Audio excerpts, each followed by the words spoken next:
আল্লাহকে যারা ডাকিবেন ভবে, আল্লাহ তাদের আপন হবে।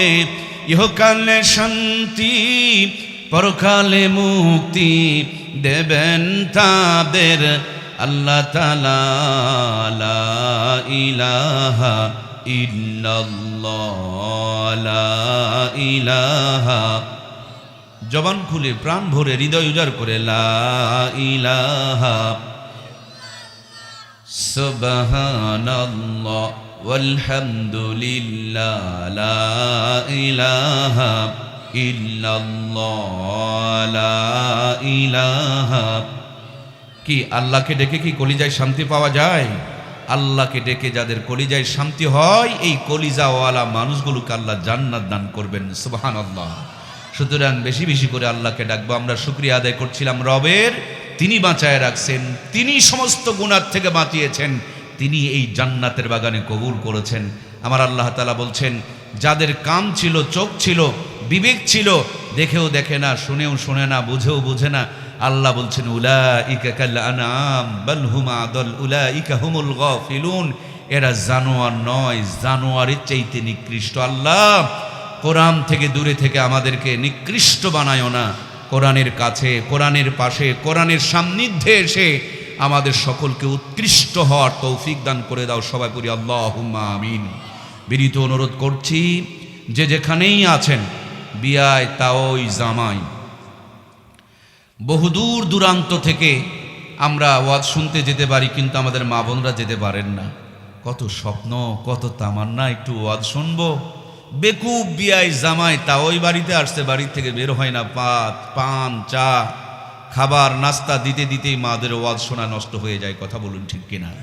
আমরা এরকম ব্যাক্কেল আত্মীয় স্বজন চাই না, আমরা কোরআন প্রেমী আত্মীয় স্বজন চাই, যারা বসে বসে ওয়াজ শুনবে আর মা বোনগুলোকে একটু কোরআন শোনার সুযোগ করে দিবে। সবাইকে আল্লাহ কোরআনের জন্য কবুল করুক, বলুন আমিন।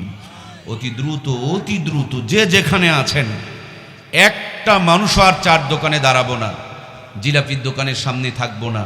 ওয়াজ শেষ হবে, সারা রাত বেচা কিনা করেন, এখন একটু ওয়াজ শোনেন, দুনিয়াদারি করেন ভাই, এটা আমি বলবো না যে করিয়েন না, কিন্তু দুনিয়াদারি সাথে সাথে একটু আখেরাতের কাজও তো করা দরকার। 10টা পর্যন্ত করেছেন, আবার 12টার পরে করেন, কিন্তু মাঝখানে 2টা ঘন্টা দোকানগুলো বন্ধ করেন। দোকানের সামনে কেউ দাঁড়াবেন না, দয়া করে কেউ দাঁড়াবেন না। পুরুষরা পুরুষ প্যান্ডেলে চলে আসবো, মহিলারা মহিলা প্যান্ডেলে গিয়ে বসে পড়বো। মহিলা আর পুরুষের মাঝখানে একটু হিজড়া আছে নাকি বলেন আপনারা? যারা হিজড়া এরা 2-1 জন না হলে রাস্তায় ঘোরাফেরা করবে। আমরা যারা ভালো মানুষ তারা কিন্তু রাস্তা পথে ঘোরাফেরা করতে পারবো না, ঠিক কিনা? মা বোনগুলোকে অনুরোধ করব, রাস্তায় ঘুরবেন না, মানুষে হিজড়া মনে করবেন। যুবক ভাইদেরকে অনুরোধ করে বলবো, রাস্তায় ঘুরিও না ভাইয়া, চলে আসো, নইলে পরবর্তীতে কিন্তু বিয়ে শাদিতে ঝামেলা হবে। কারণ মুসলমান কোরআনের মাহফিল থেকে দূরে থাকতে পারে না, ঠিক কিনা? আল্লাহ আমাদের সকলকে কোরআনের জন্য কবুল করুক, আমরা পড়ি আমিন। বন্ধুরা আমার, সব দিকে যা চলছে, সামনে আগামী 12 তারিখে নির্বাচন। আমিও জানি রাজনীতিক আলোচনা করা যাবে না। আবার এখানে এসে ভাইজান বললেন, রুমের মধ্যেও শুনলাম, সব কিছু মিলিয়ে আমরা যা চলছে, যা হচ্ছে, যা করছি, যদি আমার ওয়াজ মাটির নিচের খবর আর আসমানের উপরের খবর বলে, মাঝখানের খবর না বলে, কিয়ামতের দিন আমার ধোলাই হবে। আল্লাহ তাআলা বলবে, বান্দারে বিবেক দিছিলাম, সত্য কথা না বলে আবল তাবল কথা বলছিলা, জিব্বাটা টেনে পিছন দিকে পেরাক মেরে দেওয়া হবে। কথা বলুন ঠিক কিনা? সুতরাং আমিও বাঁচতে চাই, আপনাদেরও বাঁচাতে চাই, ঝগড়া গন্ডগোলও যেন না হয়, ইনশাআল্লাহ বলেন। আমি এমন কিছু বলবো না যাতে করে নিজেদের মধ্যে বিরোধ তৈরি হয়। এই তো সেদিন, এই তো মাত্র কয়েকদিন আগে জামাত এবং বিএনপির ভাইয়েরা খেরের এই বোঝাগুলো আছে না, এগুলো নিয়ে, বস্তা নিয়ে মাঠের মধ্যে ঘুমায় থাকতো, শুয়ে থাকতো, পুলিশে ধরে নিবে তার জন্য। এই কয়েকদিন আগেকার কথা, মাত্র 1.5-2 বছর আগে। ঘুমায় নাই, ধানের জমিনে ঘুমায় নাই, এখন ক্ষমতার লোভে মারামারি শুরু করে দিয়েছে। গতকালকে শেরপুরে একজন তাজা মানুষকে পিটে পিটে মেরে ফেলে দিল। আপনি আমার প্রিয় ভাইরা, আপনি বিএনপি করতে পারেন, আমি আওয়ামী লীগ করতে পারি, অথবা জামাত ইসলাম করতে পারি, যে কোনো একটা দল তো করতে পারি। আপনার মতের সাথে না মিললে আমাকে মেরে ফেলে দিবেন, এটা হলো ভাই? এটা কি মানুষ করতে পারে? এটা কি মানুষের পর্যায়ে পড়ে?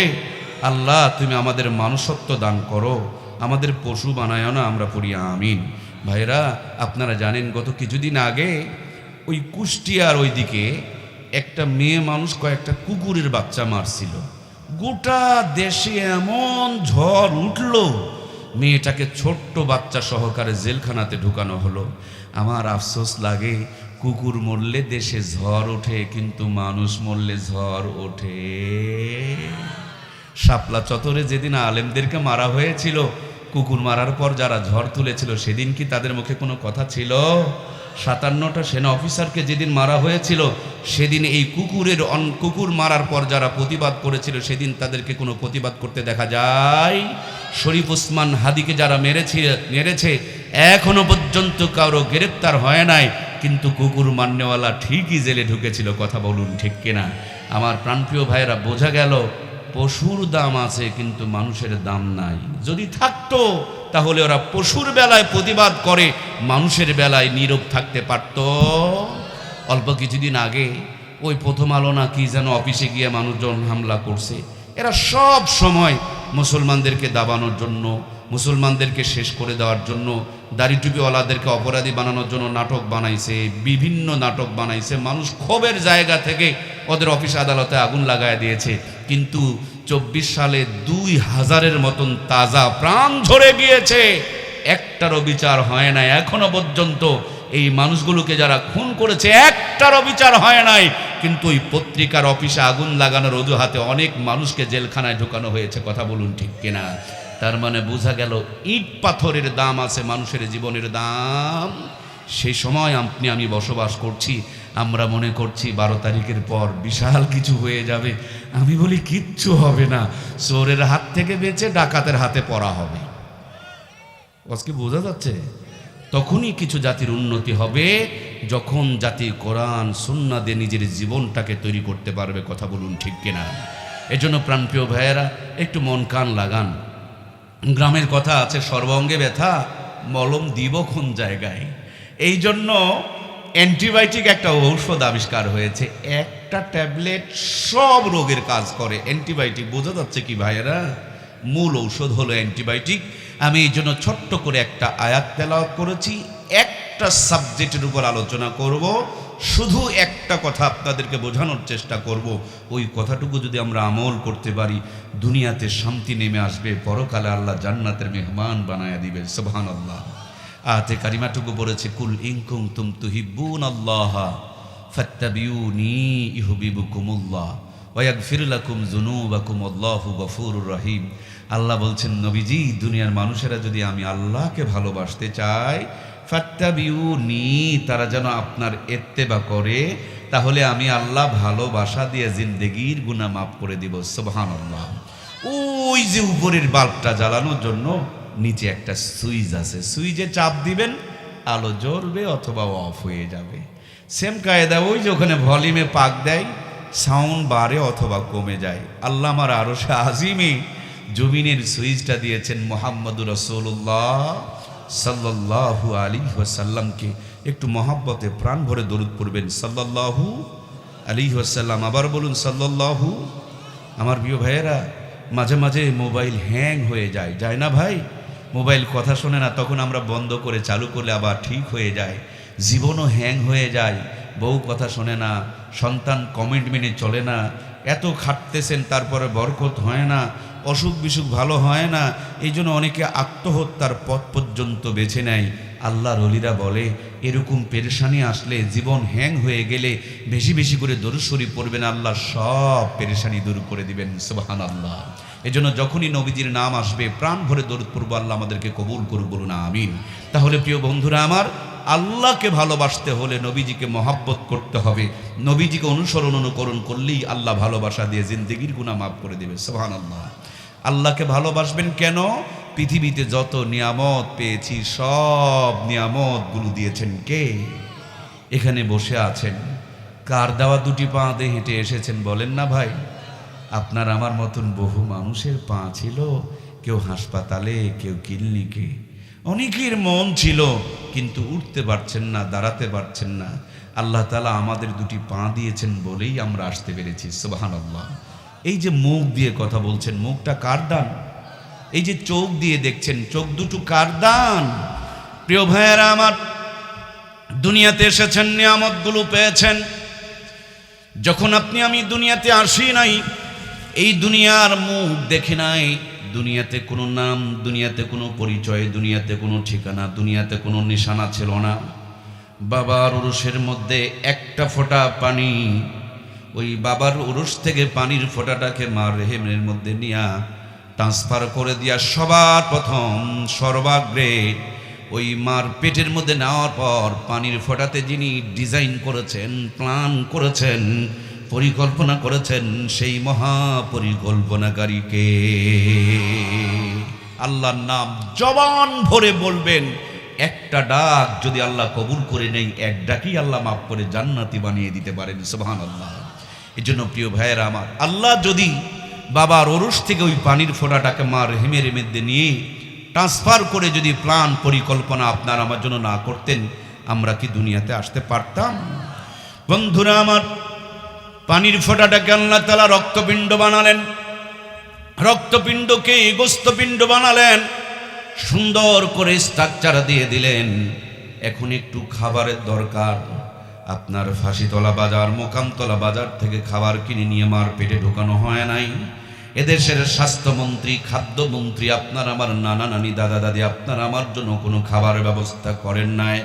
রব আপনারা আমারে ভোলেন নাই, মায়ের নারীর সাথে সংযোগ করে দিয়া 10 মাস 10 দিন ধরে মায়ের পেটে তিলে তিলে গড়ে তুলেছেন।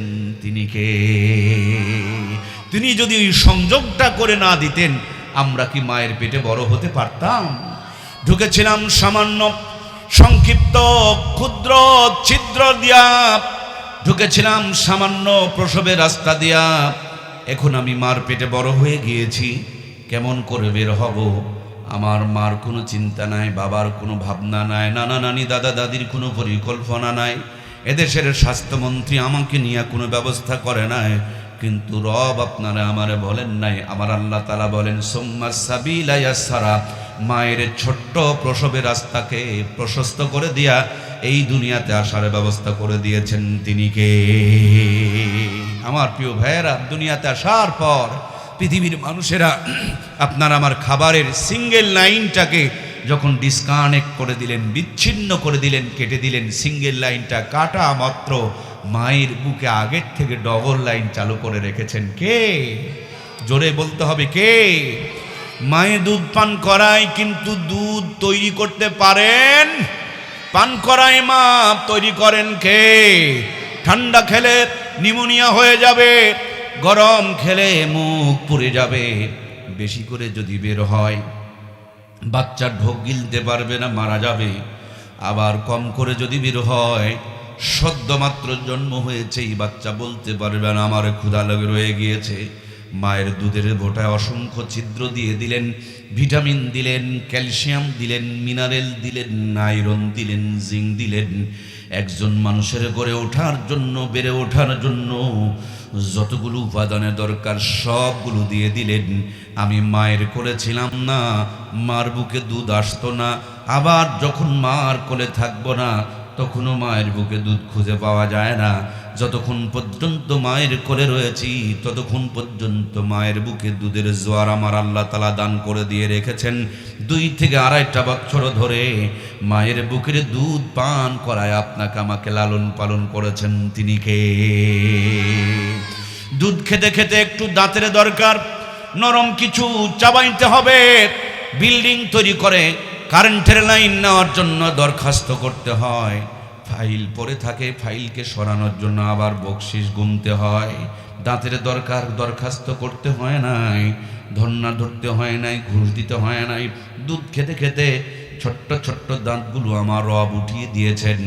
এই দাঁত দিয়ে শক্ত হাড্ডি চাবানো যাবে না, এই জন্য নরম দাঁতগুলোকে ট্রান্সফার করে নিয়ে আরও শক্ত দাঁতের ব্যবস্থা করে দিলেন।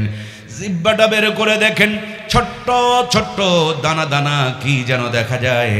এক একটা হলো এক এক রকমের সফটওয়্যার। লবণের স্বাদ নেওয়ার জন্য এক সফটওয়্যার বসিয়ে দিয়েছেন জিহ্বায়, ঝালের জন্য আর একটা, বেগুনের জন্য আর একটা, মশলার জন্য আর একটা। মানে পৃথিবীতে যতগুলো আইটেম খাবার আছে প্রত্যেকটার স্বাদ আলাদা আলাদা করে নেওয়ার জন্য জিহ্বাতে আল্লাহর পক্ষ থেকে ততগুলো সফটওয়্যার বসানো আছে। এক্ষুনি বাজার থেকে 12 ভাজা কিনে নিয়ে এসে মুখের মধ্যে দেন, মুখে দেওয়া মাত্র লবণ কম না বেশি বোঝা যায়, ঝাল হয়েছে না হয় নাই সেটাও টের পাওয়া যায়, তেল যদি দেয় তাও কোন তেল দিয়েছে এটাও পর্যন্ত অনুভব করা যায়। এক খাবার থেকে 12 রকমের স্বাদ ভিন্ন ভিন্ন করে বের করে নিয়ে অনুধাবন করার ক্ষমতা আপনাকে আমাকে দান করেছেন তিনি কে? আমার প্রাণপ্রিয় ভাইয়ারা, নাকটাকে দিলেন আমার আল্লাহ, মুখটাকে দিলেন আমার আল্লাহর সামনে। নাক যদি হইতো পিছনে, কোনো খাবার খাওয়ার আগে নাকের মধ্যে শোঙাইতে হতো, রিপোর্ট আসতে যদি 2 মিনিট দেরি হতো, অপেক্ষা করা লাগতো, এমন জায়গায় নাক দিলেন মুখে দেওয়ার আগে নাকে গন্ধ চলে যায়, মুহূর্তে মেমোরিতে রিপোর্ট হাজির হয়ে যায়, সেকেন্ডের আগে আবার হাতে ডেলিভারি হয়ে যায়। খাবার ভালো থাকলে মুখের দিকে হাত তুলতে শুরু করে দেয়, আর খাবারটা নষ্ট হয়ে গেলে দেখবেন ডাস্টবিনের দিকে হাত অটোমেটিকলি চলে যায়। এত সুন্দর কুদরতের সেটআপ দিয়া যিনি লালন পালন করেন, দিনরাত 24 ঘন্টায় ওই মালিকের কুদরতি কদমে 5টা বার সেজদা দেওয়ার দরকার আছে না না? এখানে যতগুলো মানুষ বসা, আপনাদের গায়ের যে পোশাক, এগুলো কেনা না চুরি করা? যিনি দিয়েছেন তাকে টাকা দেন নাই? আপনারা যারা কাপড় বানিয়েছেন, যিনি কাপড় বানিয়ে দিলেন দর্জি, দর্জির মজুরি দিছেন না দেন নাই? যদি কেউ দর্জির মজুরি না দেয়, লোকটারে মনে হয় আমি বড় বাটপার, আমি বড় বেঈমান। আহারে বেচারি এত সুন্দর করে আমার এই কোটটা বানায়া দিল, আমি তার বিল পেমেন্ট করি নাই। ও আল্লাহর বান্দা, দর্জির কোটের মজুরি দিলেন, জামার বেতন, জামার টাকা দিলেন, কিন্তু জামার ভিতরের এই টাটকা মানুষটাকে বানালেন কে? দয়া করে বলতে হবে কে? প্যারালাইসিস, ডায়াবেটিস থেকে আল্লাহ জবানকে রক্ষা করবে আপনাকে আমাকে তৈরি করেছেন কে? কোটের মজুরি দেওয়া হয়েছে, জামার বিল পরিশোধ করা হয়েছে, কিন্তু এই মালিক যিনি আপনাকে আমাকে তৈরি করেছেন, তার কুদরতি কদমে যারা সেজদা দেয় নাই, এদের চাইতে বড় নফরমান আল্লাহর জমিন আর কেউ নাই। কথা বলেন ঠিক কিনা? এই জন্য প্রিয় ভাইয়েরা, আজকের ফজর থেকে 5 ওয়াক্ত নামাজ হবে তো ইনশাআল্লাহ। বন্ধুরা আমার, নাক লম্বা, চোখ যদি নাকের মতন লম্বা হতো, কোথাও ধাক্কা লেগে চোখের ওই কালো পানিটুকু বের হয়ে গেলে কানা হয়ে যেতাম, আর বিবিকে দেখতে পেতাম না। মার পেটে জন্ম নিয়েছি, কিন্তু মার জান্নাতি চেহারাটা দেখা আমার কপালে জুটতো না। সন্তান আমার গোদর থেকে তৈরি হবে, আমার ওরস থেকে তৈরি হবে, সন্তানকে লালন পালন করবেন, কিন্তু দেখতে পেতেন না। নাকের চাইতে চোখ বড় দামি, আল্লাহ ভিতরে দিয়ে দিলেন, সাইড দিয়ে শক্ত কভার দিলেন, উপর দিয়ে সুন্দর করে এই পর্দা নামক একটা শাটার দান করে দিলেন। আমার বন্ধুরা, মাঝে মাঝে সফর করার জন্য ওই পাবনা যাবেন, সেখানে গিয়ে দেখবেন পাগল গারদ আছে, পাগলাদের বসবাস করতেছেন। আপনার আমার চাইতে দেখতে বড় সুন্দর, কোটিপতির সন্তান, ব্যবসা চাকরি, সুন্দর বউ, সন্তান সন্তাদি সব ছিল। হঠাৎ করে মাথার একটা তার ছিঁড়ে গিয়েছে, সংযোগটা কেটে গিয়েছে, ডিসকানেক্ট হয়ে গিয়েছে। লোকটি এখন পাগল, 10 তলা বিল্ডিংয়ে জায়গা হয় না, সুন্দরী বউ তার পাশে আর ঘুমাইতে পারে না, মা বাবার আদর কপালে জোটে না, নিজের সন্তান কি চুমু খেতে জানে না, নিজের শরীরের কাপড়টাও পর্যন্ত ঠিক রাখতে পারে না, প্রসাব পায়খানা করে কাপড় চোপড় নষ্ট করে দেয়। আমার আল্লাহ সব দেওয়ার পর আপনার আমার যদি মাথার তারটাকে ডিসকানেক্ট করে দিতেন, আল্লাহর ডিসকানেক্ট করে দেওয়ার ক্ষমতা আছে না নাই? এই মোকামতলা, ফাঁসিতলা, আপনার আমার এই দাড়িদহ এই বাজার এলাকার কোনো রাস্তার পাশে আপনি আমিও কিন্তু পাগলের মতন দাঁড়িয়ে থাকতাম, পলিথিনের প্যাকেট কুড়াইতাম, বোতলগুলো কুড়াইতাম, পায়খানা করে কাপড় চোপড় নষ্ট করে রাস্তার কিনারে পাগল বেশি দাঁড়িয়ে থাকতাম। যে আল্লাহ এখনো পর্যন্ত আপনারা আমারে পাগল বানায় নাই, ওই মালিকের দেওয়া মাথাটা মালিকের কুদরতি কদমে লাগানোর দরকার আছে না নাই? এখানে কয়জন পাগল আছেন? আছেন কি? একটা মানুষও পাগল নয়। যারা পাগল নয়, আগামীকাল ফজর থেকে মালিকের মাথা মালিকের কুদরতি কদমে লাগাবো ইনশাআল্লাহ। আমাদেরকে নামাজি হিসাবে কবুল করুক, আমরা পড়ি আমিন। আহারে ভাই, কত যে নিয়ামত আমার মালিক দিয়েছে। নওগাঁ, রাজশাহী, চাঁপায় নবাবগঞ্জ, খালি আমের বাগান আর বাগান, কত সুন্দর আম। সিলেটের জমিনে চলে যান, চার বাগান। দক্ষিণ অঞ্চলে যান, শুধু পানি আর পানি। পানির ভিতরে আমার আল্লাহ তাআলা বান্দারের জন্য খাবারের ব্যবস্থা, মাছের রিজিক ব্যবস্থা করে রেখে দিয়েছেন। বগুড়ার জমিন সব দিক দিয়ে ভরপুর। আম হয়, কাঁঠাল হয়, কলা হয়, লিচু হয়।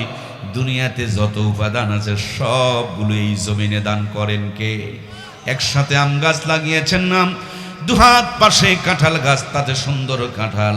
3 হাত পরে লিচু গাছ লাগিয়েছেন, ঝোকা ঝোকা লিচু ধরে বসে আছে। 4 হাত পাশে একটা নারিকেলের গাছ, উপরে মাথায় রুটি আর পানি অপেক্ষায় রয়েছে।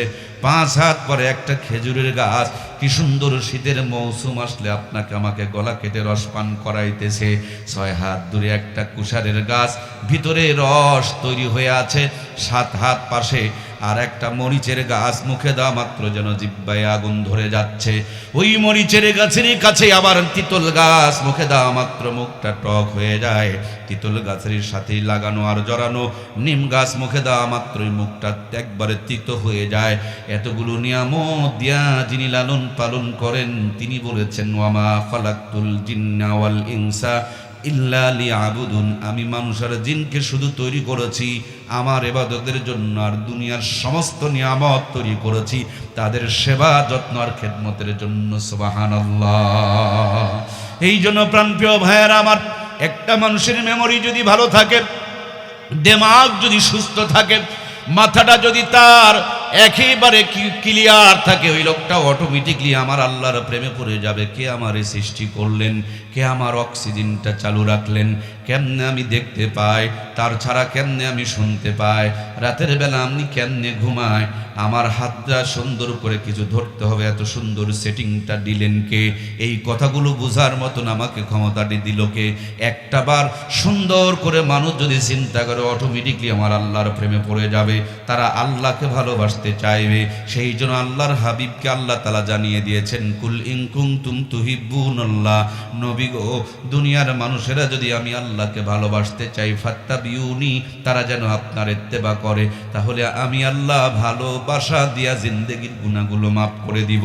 সুইচে চাপ দিলে যেমন আলো জ্বলে অথবা অফ হয়ে যায়, নবীজিকে মহব্বত করলে আল্লাহ ভালোবাসা দিয়া জিন্দেগির গুনাহ মাফ করে দেয়। সুতরাং প্রিয় ভাইয়েরা, নবীজিকে ভালোবাসার দরকার আছে না নাই? নবীজিকে কেমনে ভালোবাসবেন? আল্লাহর হাবিব আজ থেকে 1500 বছর পূর্বে আপনার আমার জন্য সুন্দর করে বলে গিয়েছেন, মান আহাব্বা সুন্নতি ফাকাদ আহাব্বানি ওয়া মান আহাব্বানি কানা মাই ফিল জান্নাহ। যেই ব্যক্তি আমার সুন্নতকে মহব্বত করলো, সে যেন আমাকে মহব্বত করলো। মদিনাওয়ালা বলেন, যে আমাকে মহব্বত করলো, আমি নবীর সঙ্গে জান্নাতে প্রবেশ করবে। আমরা যখন মাহফিলে আসছিলাম, আপনাদের যুব সমাজ আমাদেরকে সুন্দর করে রিসিভ করেছেন, আপ্যায়ন করেছেন, আবার কত যত্ন করে স্টেজে উঠায়া দিয়েছেন। যারা নায়েবে নবীদেরকে সম্মান করে, ইজ্জত করে, আল্লাহ তাদের ইজ্জত সম্মানকে কোটি কোটি গুণ আরো বাড়ায় দেখ। জোরে বলি আমিন। আপনি আপনার মেহমানকে রিসিভ করেছেন, আপনি আপনার মেহমানকে অপেক্ষায় রয়েছেন, কিন্তু আপনাকে রিসিভ করার জন্য, আপনাকে সাথে করে নিয়ে জান্নাত উদ্বোধন করার জন্য একজন মহামানব মদিনা রওজায় 1500 বছর ধরে অপেক্ষায়। উম্মত, সুন্নতগুলোকে জিন্দা করো, আমি নবী সাথে করে নিয়ে জান্নাত উদ্বোধন করব। সুবহানাল্লাহ। আমরা আমাদের মেহমানকে রিসিভ করার জন্য বাড়ির গেটের সামনে দাঁড়িয়ে থাকি। আল্লাহর নবীর ওফাতের পূর্বক্ষণে আমার পূর্বের বক্তা আলোচনা করছিলেন যে জিবরাইল আমিন বলছেন যে আমার দেহকে আল্লাহ তাবারক তাআলা আরশ আজিমের কাছে নিয়ে রাখতে চায়। নবী বলছেন, না, আমি আমার উম্মতের সাথে থাকবো, উম্মতকে নিয়ে জান্নাত উদ্বোধন করব। সুবহানাল্লাহ। ये कब्रों में भी मुस्तफ़ा रो रो के आंखें बहे, कहते ही सुबह शाम या उम्मती या उम्मती। আজ পর্যন্ত মদিনা রওজাতে আল্লাহর হাবিব কাঁদতেছেন, ডাকতেছেন। যে বড় নিয়ামত হলো আমরা প্রিয় নবীর উম্মত। উম্মত কাকে বলে? আওয়ামী লীগের আদর্শ যিনি মেনে চলে, শেখ মুজিবুর রহমানের আদর্শ যিনি মেনে চলে, লোকটাকে আওয়ামী লীগ বলে। জিয়াউর রহমানের আদর্শ যিনি মেনে চলে, লোকটাকে বিএনপি বলে। এরশাদ চাচার আদর্শ যিনি মেনে চলে, লোকটাকে তো জাতীয় পার্টি বলে। মুহাম্মাদুর রাসূলুল্লাহর আদর্শ যিনি মেনে চলে, ওই লোকটাকে মুহাম্মাদুর রাসূলুল্লাহর উম্মত বলে। সুবহানাল্লাহ বলবেন না? নবীর মতে মত তাকেই বলে নবীর উম্মত। আমরা কার উম্মত? মুহাম্মাদুর রাসূলুল্লাহ সাল্লাল্লাহু আলাইহি ওয়াসাল্লামের উম্মত। একজন লোক আওয়ামী লীগ দাবি করে কিন্তু ধানের শীষ নিয়ে ঘোরাফেরা করে, ওই লোকটাকে ধোঁকাবাজ বলে। আর একটা লোক নৌকার লোক দাবি করে, অথচ আমার প্রিয় ভাইয়েরা জাতীয় পার্টির নাঙ্গল নিয়ে দৌড়াদৌড়ি করে, ওই লোকটাকেও যেমন ধোঁকাবাজ বলে। ওগো নবীর উম্মত, নিজেকে নবীর উম্মত দাবি করো আর নাস্তিকের মতন চলাফেরা করো, মুরতাদের মতন চলাফেরা করো, হিন্দুদের মতন চলাফেরা করো, খ্রিস্টানদের মতন চলাফেরা করো, এটা উম্মত নামে দাবি করে ধোঁকাবাজি হয়। কথা বলেন ঠিক কিনা? আমরা কি নবীজির খাঁটি উম্মত হতে চাই? কারা কারা রাজি? দুটি হাত তুলে আমার আল্লাহকে দেখায়, লিল্লাহে তাকবীর। আয় আল্লাহ, তোমার হাবিবের খাঁটি উম্মত হওয়ার তৌফিক দাও, বলুন আমিন। আমার প্রাণপ্রিয় ভাইয়েরা, তাহলে নবীর উম্মত হতে হলে নবীর সুন্নতগুলোকে আদায় করার দরকার আছে না নাই? প্রত্যেকটা জায়গায় আমার নবীর কত সুন্দর সুন্দর সুন্নত আছে। জন্ম থেকে নিয়ে মৃত্যু পর্যন্ত, রান্নাঘর থেকে নিয়ে সংসদ পর্যন্ত, পায়ের তালু থেকে নিয়ে মাথার চুলের আগা পর্যন্ত প্রত্যেকটা জায়গায় নবীজির সুন্নত আছে না নাই? নখগুলো, কুনিগুলো কেমনে কাটবেন, কোন দিক থেকে শুরু কোন দিক দিয়ে শেষ, এটাও নবী দেখিয়েছেন। সুবহানাল্লাহ বলেন। আবার মাথার চুল 3 তরিকায় কাটা লাগবে, এটাও নবীজি দেখিয়েছেন। সুবহানাল্লাহ বলেন।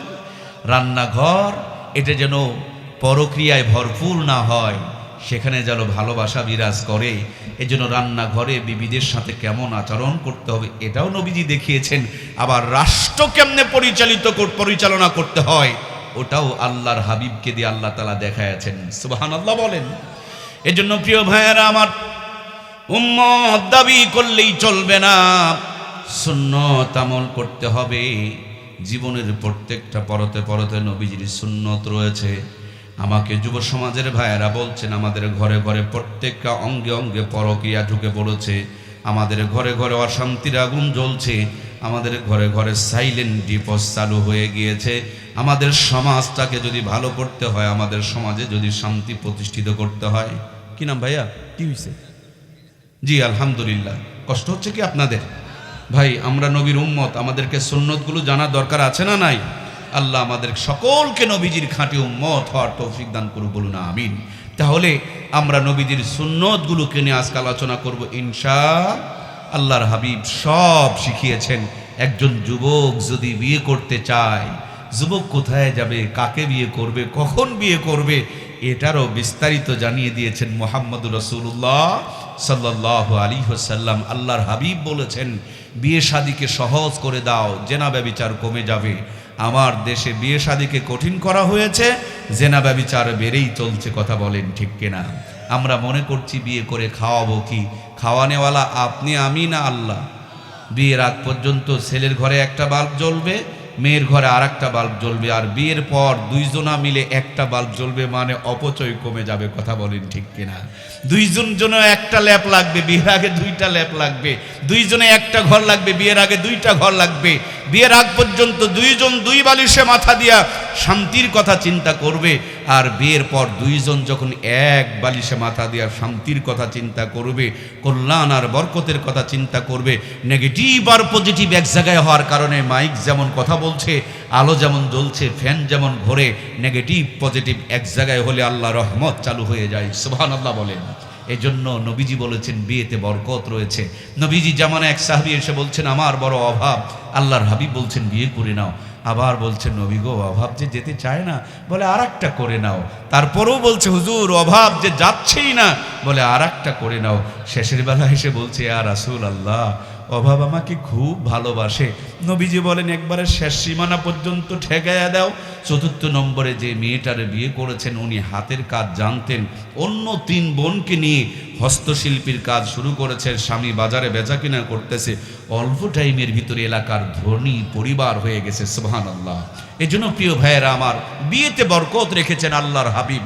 আমাদের মা বাবারা সব বোঝে, কিন্তু ছেলে মেয়েকে বিয়ে দেওয়ার বেলায় বুঝতেই চায় না। এই জন্য ছেলে মেয়েরা অপরাধ করবে, বাপ মার ঘাড়ের মধ্যে গুণাগুলো চাপবে। কথা বলেন ঠিক কিনা?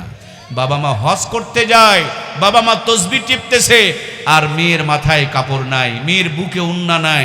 ছেলেটা পার্কের মধ্যে গিয়ে অন্য মেয়ের কন্যা টানাটানি করে, বাপ মা তাহাজ্জুদ পড়ে এদিক থেকে নেকি কামাই করছে, আর পার্কে তাদের সন্তানদের ওই উদ্ভট চলাফেরা করার কারণে তার চাইতে গুনাহ বেশি ওদের আমলনামায় যোগ হচ্ছে। কথা বলেন ঠিক কিনা? একজন বাবা মার জন্য দায়িত্ব আর কর্তব্য হলো, সন্তান ছেলে মেয়ে যখন বালেগা হয়ে যাবে অতি দ্রুত বিয়ে দিয়ে দাও। আল্লাহ নবী বলেছেন 3 কাজে দেরি করিও না। তার একটা কাজ হলো ছেলে মেয়ের যখন বয়স হয়ে যাবে বিয়ে দিয়ে দিও। আমার প্রিয় ভাইয়েরা, আমার দেশে বলছে যে 18 বছর আগে মেয়েদের বিয়ে দেওয়া যাবে না, অথচ 12-14 বছর আকাম কুকাম করে শেষ করে দেয়, ওই দিকে কোনো মাথা খাটায় না। কথা বলেন ঠিক কিনা? তার মানে ওরা হালাল তরিকায় লাগাইছে তালা, হারামের দরজাকে রেখে দিয়েছে খোলা। মানে হালাল জাদা কমুক আর হারাম জাদা বাড়ুক, এই ব্যবস্থা রেখেছে। কথা বলেন ঠিক কিনা? আমার প্রাণপ্রিয় ভাইয়েরা, এর জন্য বিয়ে কেমন করে করবেন, কখন করবেন? আল্লাহর হাবিব বলছে যার যখন সময় হবে সে তখন বিয়ে করবে। দেখবেন গরুর যখন সময় হয়, গরু তার যৌবনের চাহিদা মিটাইতে পারে, ছাগলও মিটাইতে পারে, ভেড়াও মিটাইতে পারে, মুরগিও মিটাইতে পারে, এদের কারো যৌন রোগ হয় না। মানুষের সময় হয় 12 বছরে, বিয়ে করে 45 বছরে, এই জন্য যৌন রোগে আক্রান্ত হয়ে যাচ্ছে। কথা বলেন ঠিক কিনা? এই জন্য প্রাণপ্রিয় ভাইয়েরা, নবীর সুন্নত মানি হলো শান্তি, নবীর সুন্নত মানি হলো বরকত, নবীর সুন্নত মানি হলো কল্যাণ এবং রহমত।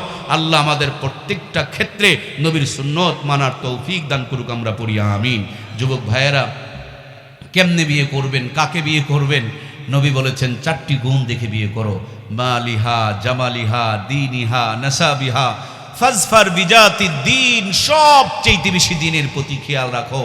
4খানা গুণ দেখে বিয়ে করতে বলেছেন। কয়টা? জোরে বলেন কয়টা? যুব সমাজেরা ভয়ে কথা বলছে না যে হুজুর আবার বিয়ের মানে ঘটকতালি করতেছে নাকি? এখনকার যুব সমাজ তো বিয়েই করবার চায় না। বর্তমানে বাংলাদেশের যুবকেরা বিয়ে করতে চায় না। 3 কারণে যুবকেরা বিয়ে করতে চায় না। 1 নম্বর কারণ, বিনা টাকায় যদি দুধ পাওয়া যায় গাভী কিনে ঝামেলা টানা দরকার। গ্রামের পরিবেশ আর ব্যাখ্যা বিশ্লেষণ করতে পারবো না। যদি দুধ কিনে খাওয়া লাগতো তাইলে বেচারি গরু কিনতে যেত। যেহেতু দুধ ফিরি পাচ্ছে, এই জন্য গরু কিনাকে ঝামেলা মনে করতেছে।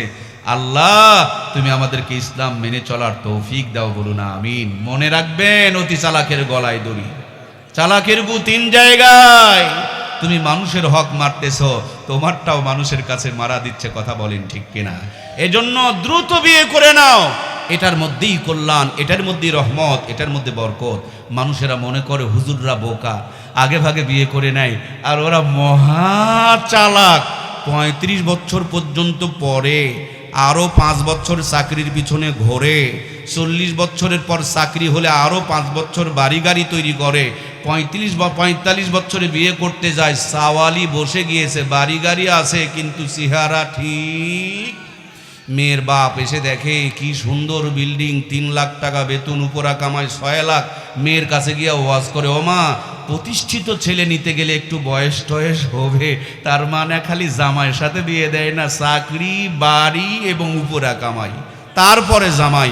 এই পরিবারগুলোতে শান্তি থাকে না। কথা বলেন ঠিক কিনা? নবীজি বলেছেন কুফু দেখে বিয়ে দাও। বিয়ের ক্ষেত্রে এই জিনিসগুলোকে খেয়াল করতে হবে আমার প্রিয় ভাইয়েরা। তাহলে বলছিলাম, যুব সমাজেরা 3 কারণে বিয়ে করতে চায় না।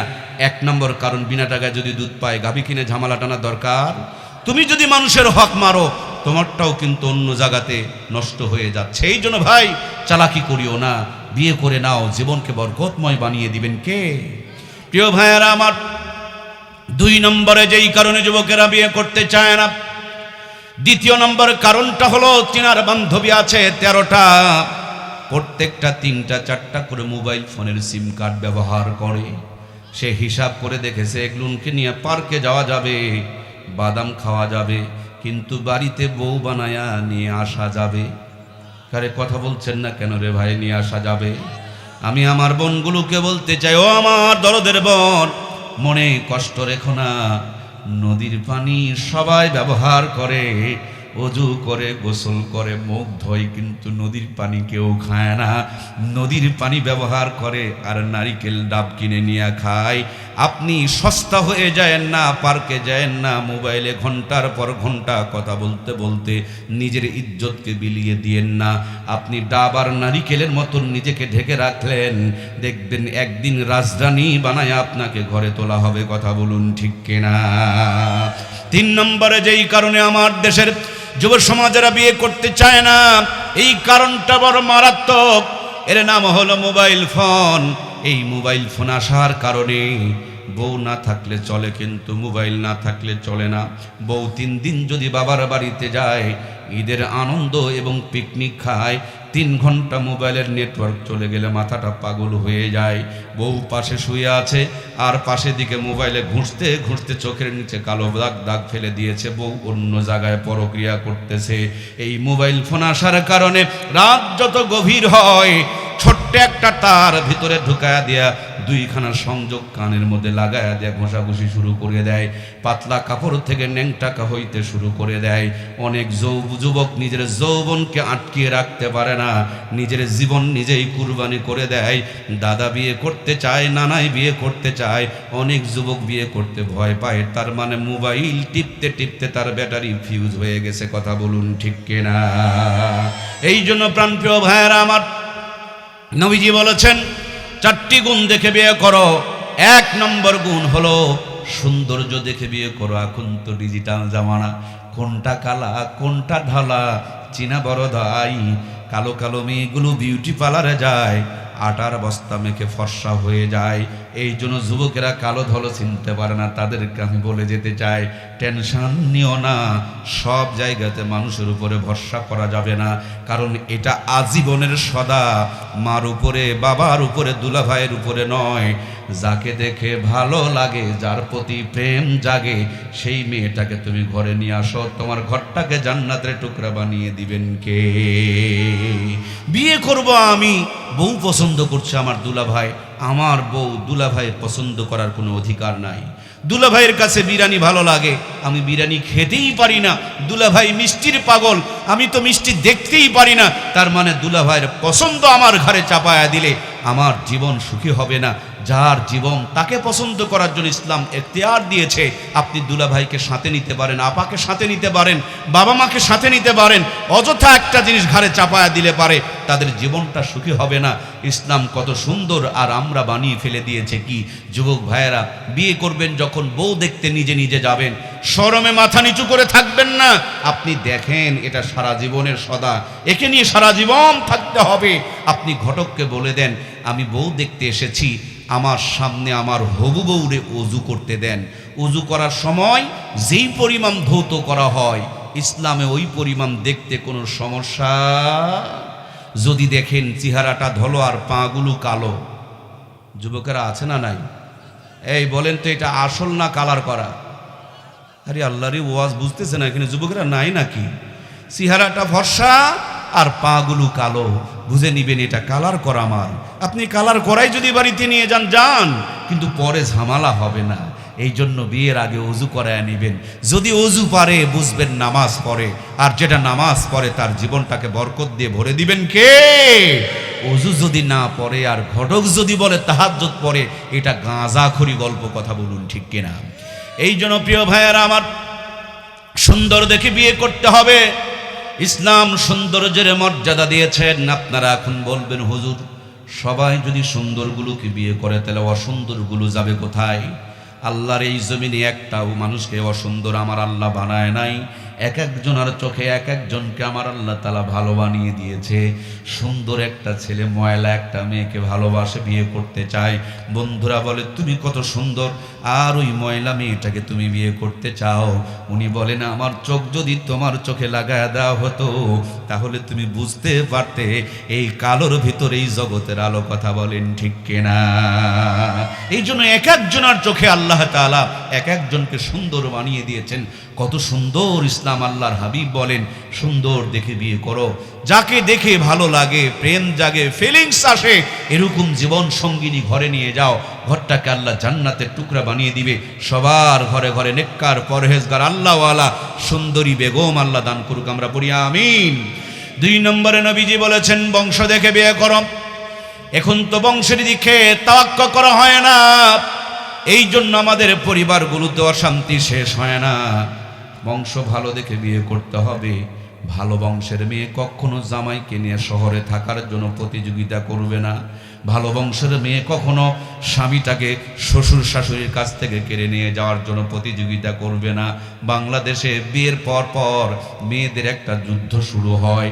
যুদ্ধটা হলো স্বামীকে কেমনে হাতের মুঠে নেওয়া যায়, স্বামীকে কেমনে কবজায় নেওয়া যায়, স্বামীর বাপ মাকে গ্রামের বাড়িতে ফেলে স্বামীকে নিয়ে কেমনে শহরে থাকা যায়। এরকম নোংরার প্রতিযোগিতা আমার বাংলার জমিনে মা বোনদের ভিতরে আছে না নাই?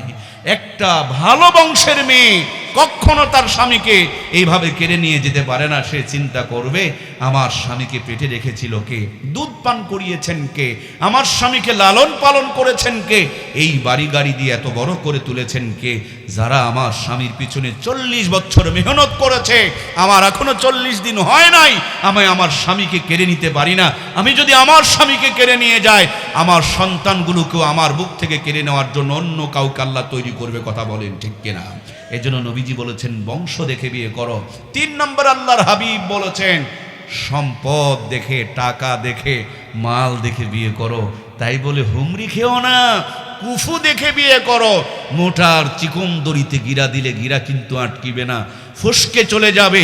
কোটিপতির মেয়েকে প্রেমের ফাঁদে ফেলে বাড়িতে নিয়ে আসবা, সুখী হতে পারবা না। অভাব যেদিন জানালা দিয়ে ঢুকবে, ভালোবাসার দরজা দিয়ে দৌড় মারবে। কথা বলুন ঠিক কিনা? সেদিন বিরহের গান গাওয়া লাগবে। এই দুনিয়ায় মন বোঝার চাইতে ভুল বোঝার মানুষ বেশি। এত ভালোবেসেও আমি তার কাছে হইলাম দোষী। দোষ তো প্রথমে আপনি করেছেন।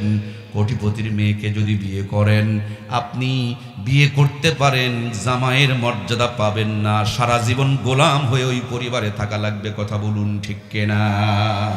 আমার বোনগুলোকে বলবো, আমার কলিজার টুকরা বোনেরা, খেয়াল করবেন আপনারাও সভ্য, ভদ্র, সম্ভ্রান্ত, আল্লাহওয়ালা ছেলে দেখে বিয়ে করবেন। খালি টাকাওয়ালা খুঁজিয়েন না। টাকাওয়ালাদের দুলালগুলো বেশিরভাগ নিশাখোর হয়। নিশাখোরেরা নিজের জীবনের দাম বোঝে না। ওদেরকে বিয়ে করা যাবে কি? যাবে? নিশাখোর যদি নিজের জীবনের দাম বুঝতো, তাহলে কি সে কখনো নিশা খাইতো?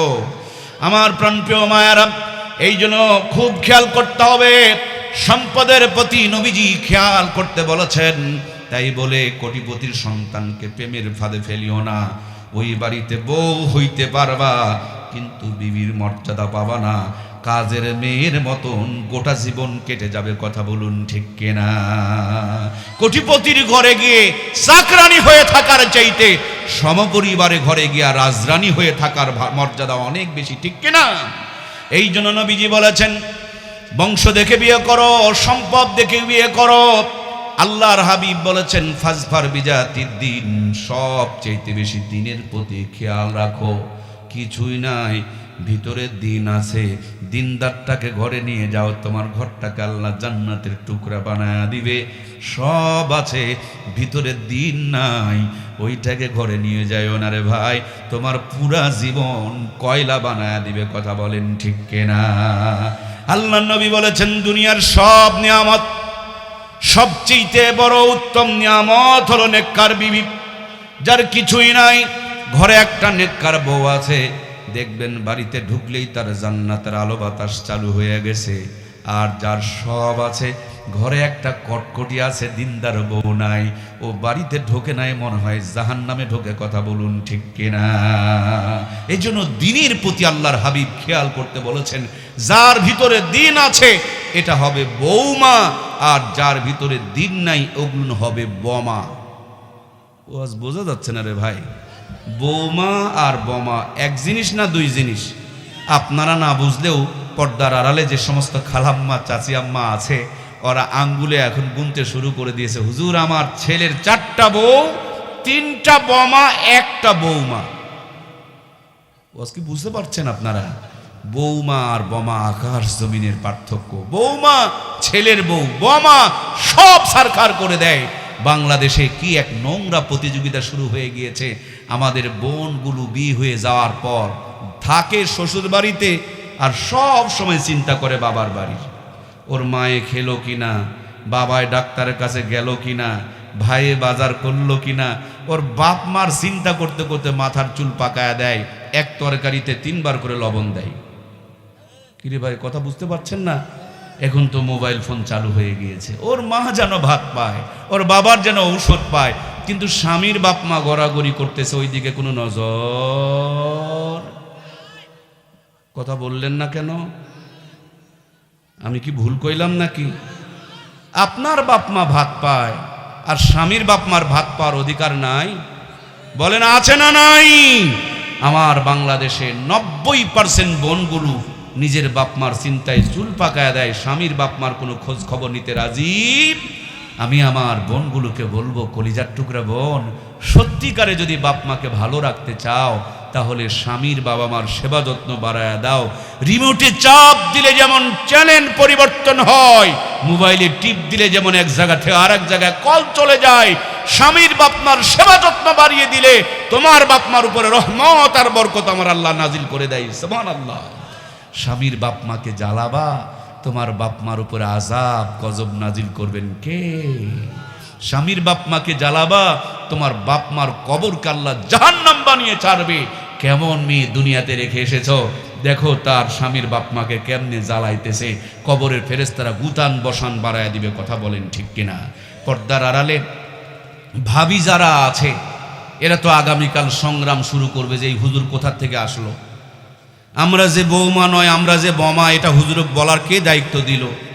আমার ভাবিরা মন খারাপ করেছে, কিন্তু খালাম্মা, ফুবি আম্মা, চাচি আম্মা, এরা যে কি খুশি হইছে গো। আজকেই তাহাজ্জুদ পড়ে আমার জন্য দোয়া করবে, আল্লাহ হুজুরটারে 1000 বছর হায়াত দিও।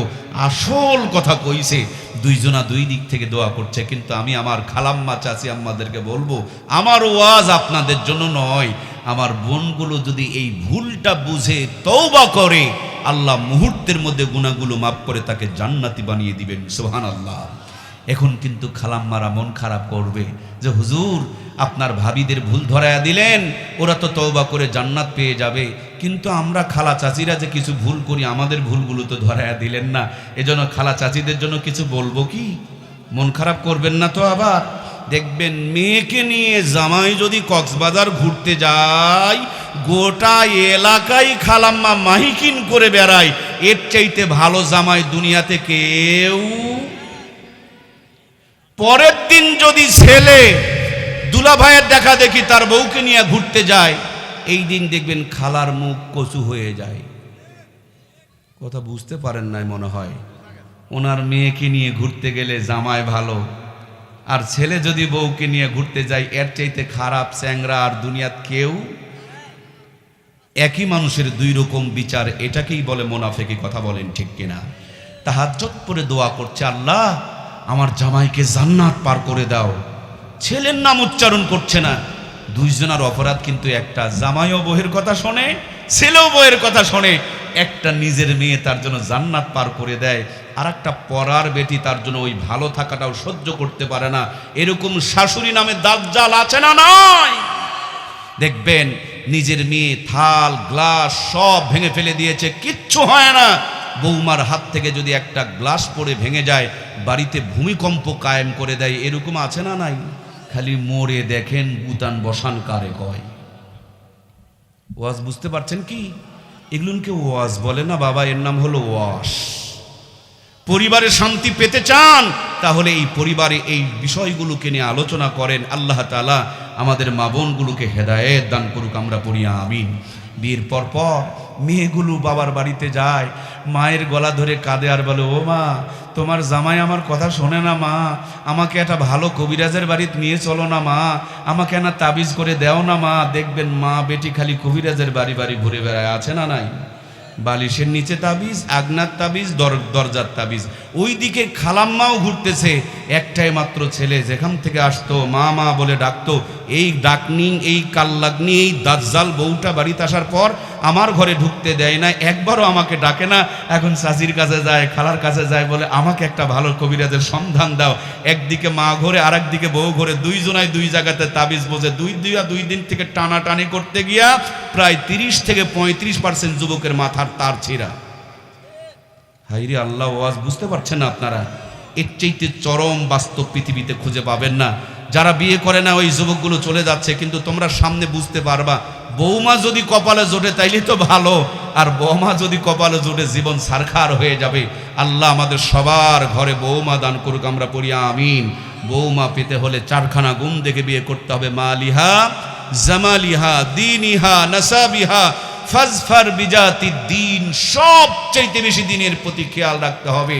বিয়ের দিকে তাকায় দেখেন, হাইরে ডেকসেট বাজায়, গোটা এলাকার মানুষ মাটি থরথর করে কাঁপে, অথচ সেই দিন হলো তার জীবনের সবচাইতে পবিত্র এবং বরকতময় দিন। কারো দুটি পরিবার একসাথে হচ্ছে, সেই দিন ডেকসেট না বাজায়া তাহাজ্জুদ পড়ে, জুমার নামাজ পড়ে আল্লাহর প্রিয় বান্দার বান্দিগুলোর উচিত ছিল একসাথে দুটি হাত তুলে আল্লাহর কাছে ফরিয়াদ করা, ওগো আল্লাহ আমাদের জীবনে বরকত দাও, জিন্দেগির গুনাহগুলো মাফ করে দাও, আমাদের পরিবারে ইমাম হাসান আর হোসেনের মতো নেক সন্তান পাঠায়া দাও। তাহলে এইভাবে যদি আমরা জীবনটা ইসলাম দিয়ে শুরু করতে পারি, আমাদের জীবনকে বরকতময় বানায়া দিবেন কে? সম্মানিত প্রাণের ভাইয়েরা আমার, কেমন নবীর উম্মত আপনি?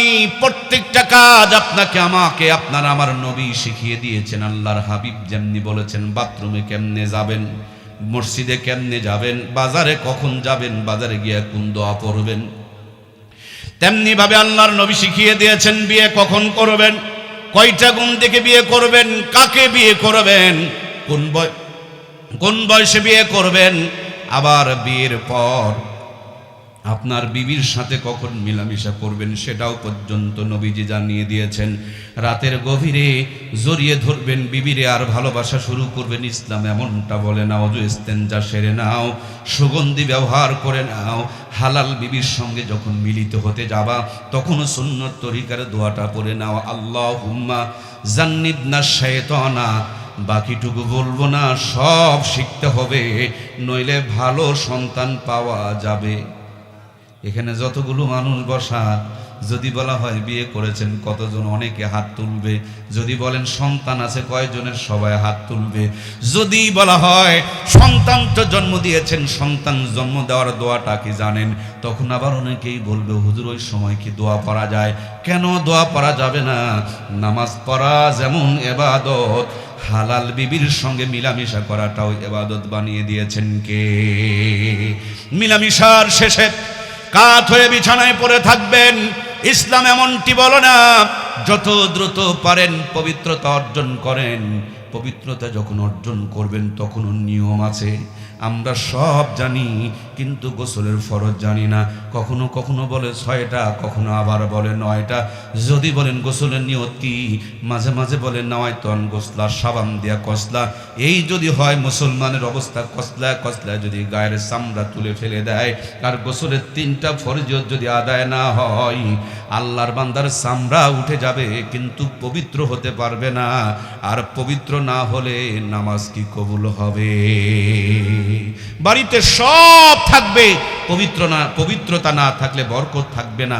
আগেকার জামানায় আমাদের নানি আর দাদিরা ভাঙা ঘরে মাসকালার ডালের তেলানি দিত, এক বাড়ির তেলানি গোটা গ্রাম মোহিত করে ফেলে দিত, কারণ তারা পবিত্র হয়ে সংসারের কাজে হাত দিত। কথা বলেন ঠিক? জামানার নগদ 500 টাকা পণ দিয়ে বিয়ে করেছে। যে জামানার 500 টাকা দিয়ে 5 বিঘা জমি কিনে পাওয়া গিয়েছে, 5 বিঘা জমির মূল্য দিয়া যেই নানি দাদির বিয়ে দেওয়া হলো, ওই নানি দাদির পেটে 12টা 15টা 18টা সন্তান জন্মগ্রহণ করলো। একটা নানি দাদিকেও কষায়খানা নিয়ে পেট চিরে বাচ্চা বের করা দরকার পড়লো না। সব কটা সন্তানকে বুকের দুধ খা লালন পালন করলো, কোটার দুধের দরকার পড়লো না। এখন ডিজিটাল জামানা, 18 বছর আগে বিয়ে দেওয়া যাবে না। বিয়ের পর বাচ্চাও নিতে চায় না, 25-30 বছরে বাচ্চা নিতে চায়। আগের থেকে বগুড়ার বড় একটা গাইনি ডাক্তারের সাথে যোগাযোগ শুরু করে দেয়। পেটে বাচ্চা আসার পর ইসিজি এক্সরে আল্ট্রাসাউন্ড শুরু হয়ে গেল। কায়দায় না বেকায়দায়, শুকনাতে না নরমালে ভিটামিন আছে না নাই, ক্যালসিয়াম আছে না নাই, মিনারেল আছে না নাই, আয়রন আছে না নাই, জিঙ্ক আছে না নাই, হাজার তরিকার পদ্ধতি চালায়, মাথায় কাপড়ও খুঁজে পাওয়া যায় না, পেটের ভুঁড়িটাকে ঢেকে রাখতে চায় না, অন্য গলায় পেঁচায় রাখে, বুকটাও পর্যন্ত ঢাকতে জানে না। তার জন্য 60 থেকে 70% মা বোনকে কষায়খানা নিয়ে পেট চিরে চিরে বাচ্চা বের করতে হয়। কথা বলুন ঠিক কিনা? সম্মানিত প্রাণপ্রিয় ভাইয়েরা আমার, এই জন্য দিন শেষে সব জায়গাতে ইসলামকে ফলো করতে হবে।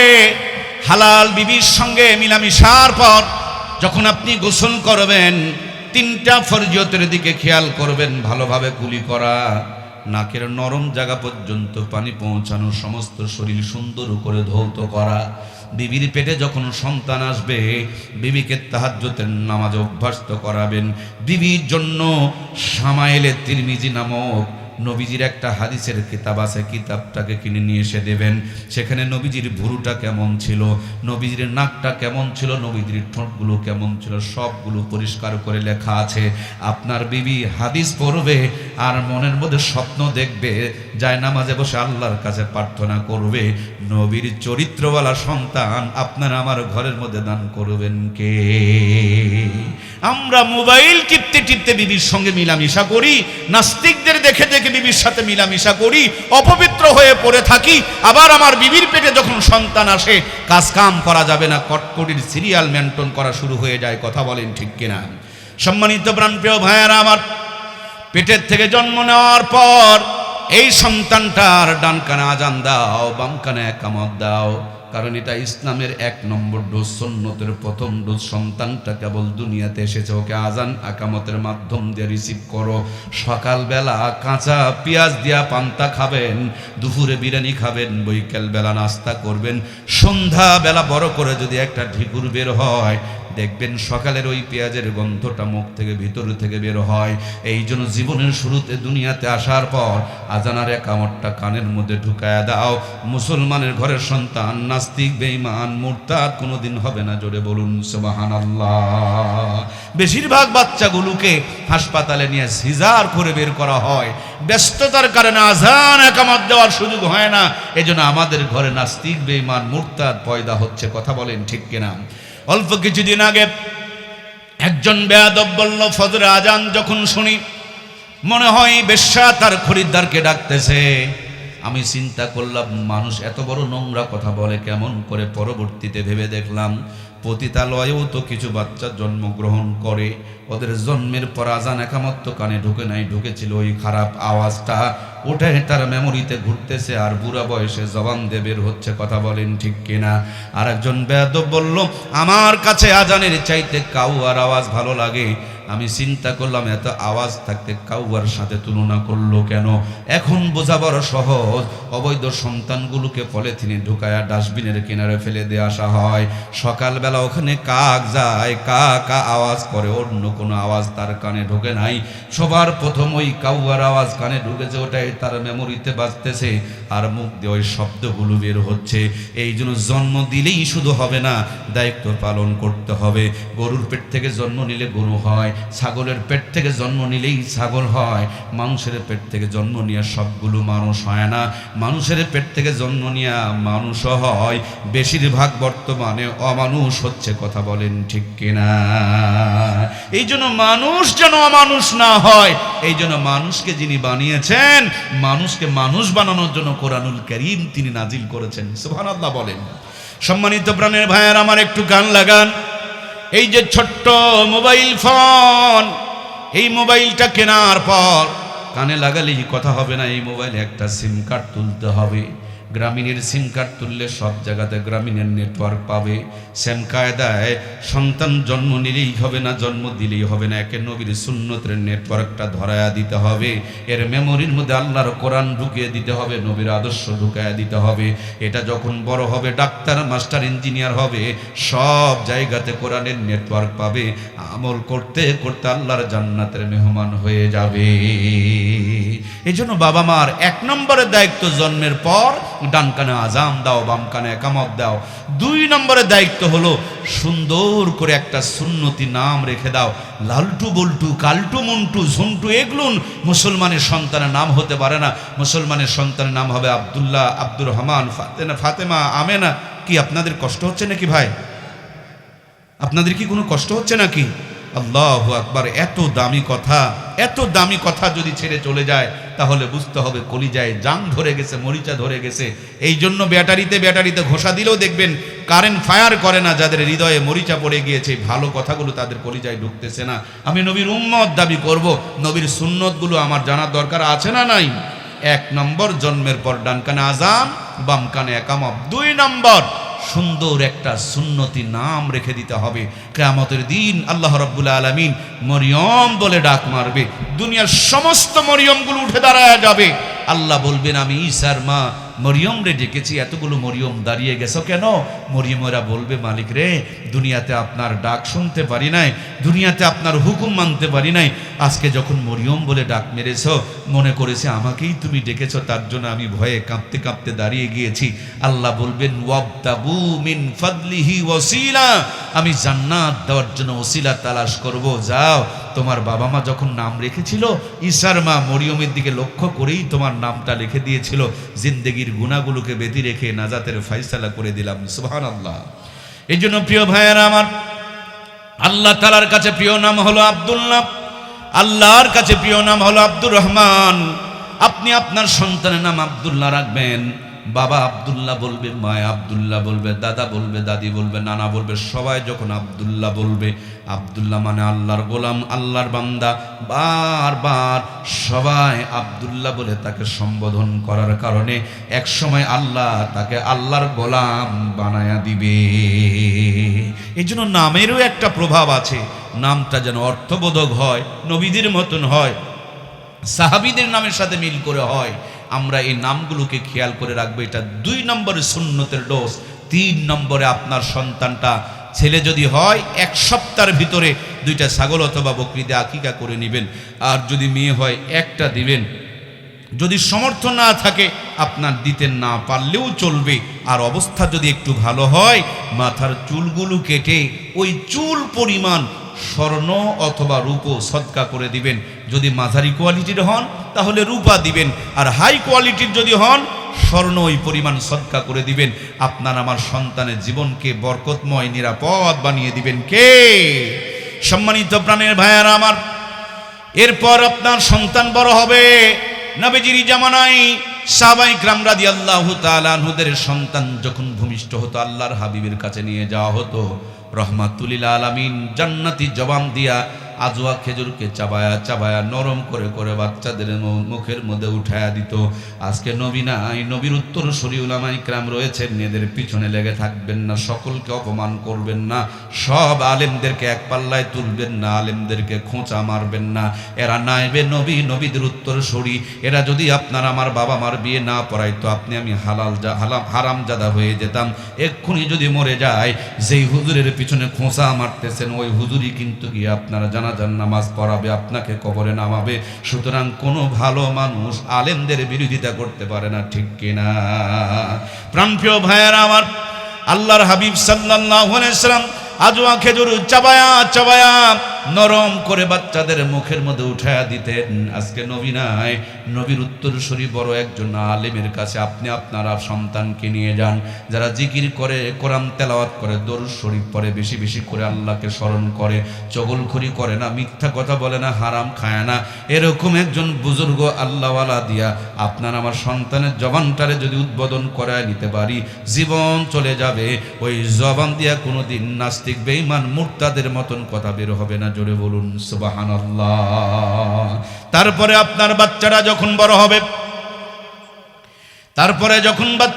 হবে, ওই বাচ্চাটাকে আপনার ডাক্তার মাস্টার ইঞ্জিনিয়ার বানানোর স্বপ্ন থাকতেই পারে, কিন্তু আগেই ডাক্তার বানানোর জন্য চেষ্টা নয়, আগে মাস্টার ইঞ্জিনিয়ার নয়। বিল্ডিং বানাবেন আগে যেমন ইট বানাতে হয়, রাস্তা বানালেও যেমন আগে ইট বানাতে হয়, ব্রিজ বানালেও যেমন ইট বানাতে হয়, সেম কায়দায় ডাক্তার মাস্টার ইঞ্জিনিয়ার এমপি মন্ত্রী যা বানান সবার আগে ইমানদার বানান। ইমানদার বানিয়ে ডাক্তার মাস্টার ইঞ্জিনিয়ার বানান, কোনো প্রবলেম নাই। সব জায়গাতে রহমত বরকত নাজিল করবেন কে? আমাদের বাচ্চা জন্ম হওয়ার পর ছোট্টতে বাচ্চাদেরকে 6টা টিকা দেওয়া হয়। টিকা দিলেও কিন্তু অনেক সময় বাচ্চার গায়ে জ্বর হয়, তারপরও বাবা মা সন্তানকে টিকা দেওয়ায় কেন? বলে আগে যদি টিকা দেওয়া যায় পরবর্তীতে ওই 6টা রোগ হওয়ার সম্ভাবনা নাই। রোগ থেকে বাঁচানোর জন্য যদি টিকা দিতে হয়, জাহান্নাম থেকে বাঁচানোর জন্য আল্লাহর কোরআনের শিক্ষা দেওয়ার দরকার আছে না নাই?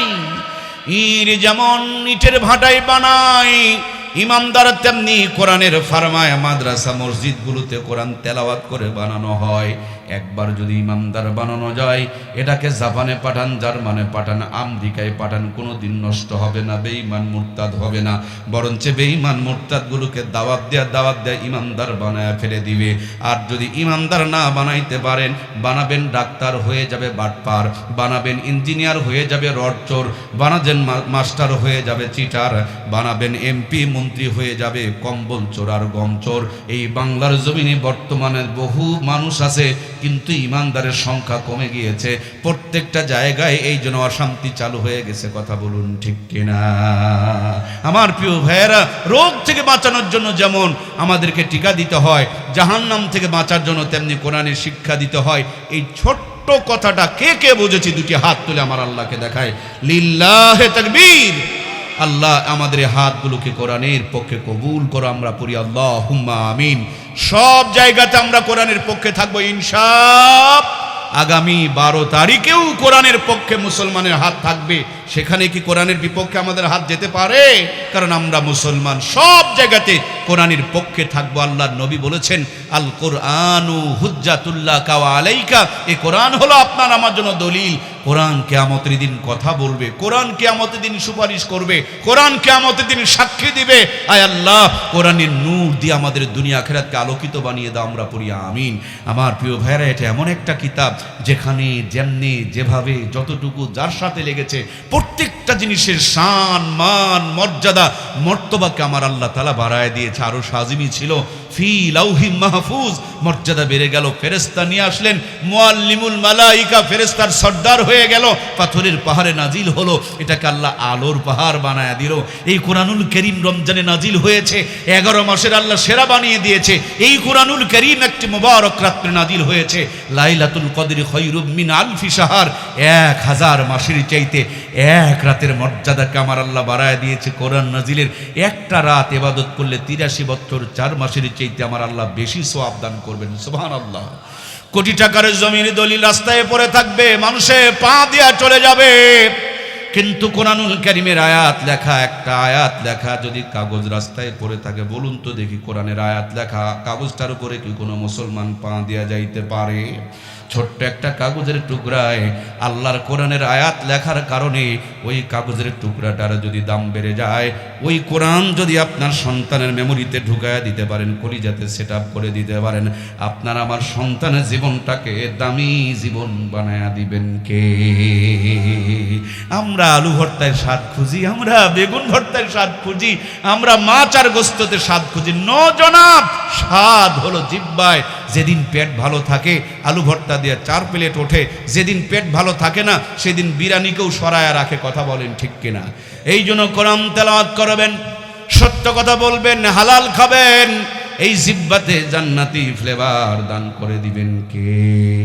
সত্য কথা বলবেন, কোরআন তেলাওয়াত করবেন, সিরা খেতা সোজা করে, হালাল বউকে বুকে জড়িয়ে ধরে, নবীর সুন্নত তরিকায় ডান হাত গালের নিচে দিয়া কাবার দিকে মুখ করে দোয়া পড়বেন, আল্লাহুম্মা বিসমিকা আমুতু ওয়া আহইয়া। বিছানায় মাথা দিতে দেরি জান্নাতের ঘুম বরাদ্দ করে দিবেন কে? সুন্নত তরিকায় জীবন যাপন করবেন, বাথরুমে যাবেন, 5 মিনিটেই পেট ক্লিয়ার হয়ে যাবে। আর হারাম করে দিকে তাকায়া দেখবেন খাই খাই করে, দুই রুটির উপরে খাওয়ার ক্ষমতা নাই, পেটে রুটি ঢুকানো মাত্র যুদ্ধ বেঁধে যায়, তখন গ্যাসের বড়িরে এবার সার্জেল ঢুকায়। ৭৫ লাখ টাকা দিয়ে টয়লেট বানাইছে, আধা ঘন্টা বসে আছে কিন্তু পেট ক্লিয়ার করে পায়খানা করতে পারে না। বউটাকে বিউটি পার্লার থেকে 2 লাখ টাকা দিয়ে সাজায় নিয়ে আসছে, অন্য ঘরে শুয়ে থাকে, পরক্রিয়া করে, কইতেও পারে না, সইতেও পারে না। এগুলো হলো হারামের গজব। আর কোরআনের পক্ষে থাকলে হালালের শান্তি আর বরকত দান করবেন কে? এই জন্য প্রিয় ভাইয়েরা আমার, কোরআন যদি জীবনে থাকে, আল্লাহর পক্ষ থেকে একটা স্পেশাল আপনি স্পেশাল একটা রহমত থাকবে। বিশ্বাস যদি না হয়, মাঝখানে একটা পার্টিশন দেন, এলাকার যতগুলো হালাল খোর আছে তাদেরকে ডান পাশে বসান, এলাকার যতগুলো হারাম খোর আছে তাদেরকে বাম পাশে বসান। আলু ঘাঁটি দিয়া খাবার দিয়া দেখেন, হালাল খোরেরা 4 প্লেট মেরে দিবে, হারাম খোরেরা কিন্তু হাফ প্লেট নিয়ে নাড়াচাড়া করবে।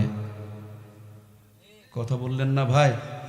হালাল খোরের সমান কি হারাম খোর খেতে পারবে? জোর করে যদি খায় হজম করা পারবে? এখানেই শুতে দিয়া দেখেন, হুজুর নাক ডেকে ঘুমাবে, আর হারাম করে 3 তলা বিল্ডিংয়ে দিয়েছেন, 3টা করে ঘুমের বড়ি মারে, তারপরও কাম হয়? মৌলবি লড়বড়া দেখে অবহেলা করিচ্ছেন, বাড়িতে গিয়ে দেখেন 1 গন্ডার সন্তান আব্বা আব্বা বলে ডাকিচ্ছে, আর ভুয়া ভুয়া মোষ, কি সুন্দর বউ, বালিশের নিচে হামদর্দার হারবালের ঔষধ, বিয়ে করেছে 12 বছর আগে, আব্বা ডাক কপালে জোটে। এই জন্য প্রিয় ভাইয়েরা আমার, কোরআনওয়ালা জীবন মানে বরকতওয়ালা জীবন। কোরআন যার জীবনে থাকবে তার জীবনটাকে আমার আল্লাহ তাআলা বরকতময় বানায়া দিবে।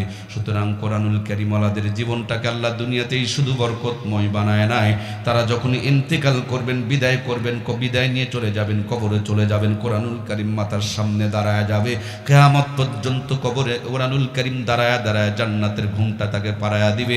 গত বছর উত্তরবঙ্গের কুড়িগ্রাম ওই জেলায় বন্যা দুর্গতদের ত্রাণ দিতে গিয়েছিলাম ওলামায়ে কেরামের পক্ষ থেকে। ফেরার সময় ধরলা ব্রিজে উঠব, এমন সময় শুনতে পেলাম এখানে ঘুঘু মুন্সির কবর আছে। আমি পেপার পত্রিকায় দেখেছি, কোনোদিন তার কবরটা জিয়ারত করি নাই। আমার বন্ধুদেরকে বললাম চলো কবরটা জিয়ারত করে আসি। যায়া দেখলাম সুন্দর একটা মাঠের মাঝখানে মাদ্রাসা, গুনগুন গুনগুন করে কোরআনুল কারীমের তেলাওয়াত চলছে। সেই কোরআনুল কারীমের প্রতিষ্ঠানের সামনেই বড় একটা মাঠ, মাঠের পূর্ব পাশে ফুলের গাছের নিচে আল্লাহর ওলির কবর। কবরের পাশে দাঁড়ায়া সূরা ফাতিহা, সূরা ইখলাস, দরুদ শরীফ পড়ে চোখের পানিগুলো ছেড়ে দিয়ে লম্বা টাইম ধরে দোয়া মোনাজাত করলাম। একটা পর্যায়ে দোয়া মোনাজাত শেষে বড় বড় করে নিঃশ্বাস নিচ্ছিলাম, মনে হয় কবর থেকে জান্নাতের সুঘ্রাণ বের হয়ে আসতেছে। মোনাজাত শেষ করেন, ব্রিজের পাশে এসে চার দোকানে বসে চা খাচ্ছিলাম। এমন সময় একজন বৃদ্ধ মুরব্বীকে দেখতে পেলাম। জিজ্ঞেস করলাম, বাজান আপনার বাড়ি কি এলাকায়? মুরব্বী বললেন হ্যাঁ। আমি বললাম, আপনি কি ঘুঘু মুন্সির ঘটনাটা আমাকে শোনাইতে পারেন? তিনি বললেন, কেন পারবো না, সে তো আমাদেরই একজন বন্ধুর ঘটনা। আসলে তেনার নাম ঘুঘু মুন্সি ছিল না, তেনার নাম ছিল মাওলানা বশিরউদ্দিন। এই মাওলানা বশিরউদ্দিন ছিল চরমনার মুরিদ, তিনি ছিলেন কোরআনুল কারীমের হাফেজ। তিনি যখন কোরআনুল কারীম তেলাওয়াত করতেন, মাথাটাকে নড়াচড়া করতেন আর তেলাওয়াত করতেন। এই জন্য বন্ধু বান্ধব আমরা তাকে আদর করে ঘুঘু মুন্সি বলে ডাকতাম। আল্লাহর ডাকে সাড়া দিয়া আল্লাহর ওলি চলে গিয়েছেন। নদীর পাশে আমরা কবরস্থানে তারা কবর দিয়েছিলাম। কালের বিবর্তনে এই ধরলা নদীর ভাঙনে একবার ভাঙতে ভাঙতে গ্রাম ভাঙতে শুরু করলো, পরবর্তীতে কবরস্থান ভাঙতে শুরু করে দিয়েছে। হঠাৎ করে একদিন রাখালের এসে বললেন, একটা কবর থেকে লাশ বের হয়েছে, অল্প কিছুক্ষণ পরে গেলে হয়তোবা লাশটা পানিতে ভেসে যেতে পারে। আমরা ছোটাছুটি করে গিয়া কবর থেকে লাশটাকে উত্তোলন করলাম। মুখের থেকে কাফনের কাপড়টা সরায়া তাকায়া দেখি এটা ঘুঘু মুন্সির লাশ। আজ থেকে প্রায় 32 বছর আগে তার কবর দিয়েছি। আল্লাহর কোরআনের সাথে নিবিড় সম্পর্ক থাকার কারণে তার একটা পশম পর্যন্ত নষ্ট হয় নাই, পুরা শরীরটা টকটকা এবং টসটসা রয়ে গিয়েছে। সুবহানাল্লাহ। এরকম হাজারো ঘটনা রয়েছে। শুধু কোরআনওয়ালারা দুনিয়াতে ভালো থাকে না, আল্লাহ কোরআনওয়ালাদেরকে কবরেও ভালো রাখেন। আমার প্রিয় ভাইরা, দুনিয়াতে মানুষ কিন্তু দুই প্রকার, নর্মাল ভিআইপি আর ভিভিআইপি। নর্মাল মানুষগুলো বাজে ট্রাকে, প্রাইভেট বাস ট্রাকে ঘুরে বেড়ায়, আর ভিআইপি মানুষগুলো প্রাইভেট গাড়িতে ঘুরে বেড়ায়, আর ভিভিআইপি মানুষ যারা তারা কিন্তু হেলিকপ্টার নিয়ে ঘুরে বেড়ায়। কোরআনওয়ালারা দুনিয়াতেও ভিআইপি, এদের আলু ভর্তায় আল্লাহ জান্নাতের স্বাদ ঢুকায়া দেয়, এদের ভাঙা ঘরেতে আল্লাহ তাআলা শান্তির ঘুম পাড়ায়া দেয়, এদের কালো বইয়ের মধ্যে আল্লাহ তাআলা জান্নাতের আলো ঢুকায়া দেয়। এরা যেখানেই থাকে তাদের উপরে রহমত আর বরকত নাজিল হয়। এরা কবরে চলে গেলে কোরআনুল কারীম মাথার সামনে দাঁড়ায়া তাদেরকে কিয়ামত পর্যন্ত ঘুম পাড়ায়া দেয়। কিয়ামতের দিন হযরত ইসরাফিল আলাইহিস সালাম সিংহাতে ফুৎকার দিবেন। প্রথম ফুৎকারে ঘুম ভাঙবে না, দ্বিতীয় ফুৎকারেও টের পাবে না, তৃতীয় ফুৎকার যখন পড়বে চোখ দুটো ডলতে ডলতে তাকায় দেখবে হাসরের ময়দান কায়েম হয়ে গিয়েছে। ওই মুহূর্তে আল্লাহর কোরআনুল কারীমের প্রতিষ্ঠান, মাদ্রাসা, মসজিদগুলো ধ্বংস হয় নাই, সব বড় বড় পাথর আর পাহাড়গুলো আসমানের মধ্যে উঠতেছে। মাদ্রাসা মসজিদগুলো আল্লাহকে ডেকে ডেকে ডাকতে বলে, মালিক গো, আমাদের যারা তৈরি করেছে তাদেরকে আমার বুকের মধ্যে দাও, এদেরকে বুকের মধ্যে নিয়ে তোমার জান্নাতে পৌঁছায়া দিব, তার আগ পর্যন্ত ধ্বংস হব না। আল্লাহর পক্ষ থেকে একজন ঘোষক ঘোষণা করে বলবে, ইকরা ওয়ারাতিল কামা কুনতা তুরাতিল ফিদ দুনিয়া। ও আল্লাহর জান্নাতের বান্দা বান্দি, যেইভাবে দুনিয়াতে একটা একটা করে আয়াত পড়েছিলা, আজকে একটা একটা করে আয়াত পড়ো, এক এক তালা বিশিষ্ট জান্নাত অর্জন করো। সুতরাং কোরআনের পক্ষে থেকে ভিআইপি হয়ে কোরআনের সুপারিশ নিয়া কে কে জান্নাতে যেতে চাই, আর একটা বারের জন্য দুইটা হাত তুলে আমার আল্লাহকে দেখায়, লিল্লাহে তাকবীর। আয় আল্লাহ, আমাদের হাতগুলোকে কোরআনের পক্ষে কবুল করো, আমরা পড়ি আমিন। আমার সম্মানিত প্রাণপ্রিয় ভাইয়েরা, এই কোরআনের সম্মান, কোরআনের ইজ্জত, কোরআনের মহব্বত আমাদের কলিজায় থাকলে কোরআন ও মহব্বত করে আমাদেরকে জান্নাতে নিয়ে যাবে। কোরআন নাজিলের মাস, সামনে রমজান আসতেছে, কোরআন পড়া, কোরআন মানা, কোরআন জানার চেষ্টা করতে হবে। আগামী 12 তারিখেও কোরআনের পক্ষে আমাদেরকে থাকতে হবে। আবার সর্বোপরি এই কোরআনের প্রতিষ্ঠান, মাদ্রাসা, মসজিদগুলোকে আমাদের সাহায্য করতে হবে। এগুলোকে যদি ভালোবাসতে পারি, ট্রেনের একটা বগিতে চললেই ট্রেনের ইঞ্জিনটা যেমন টেনে নিয়ে আপনাকে চলে যায়, সেম কায়দায় মাদ্রাসা মসজিদের সাথে সম্পর্ক থাকলেই এই প্রতিষ্ঠানগুলো আপনাকে আমাকে জান্নাত পর্যন্ত পৌঁছায়া দিবে। সুবহানাল্লাহ। আগামী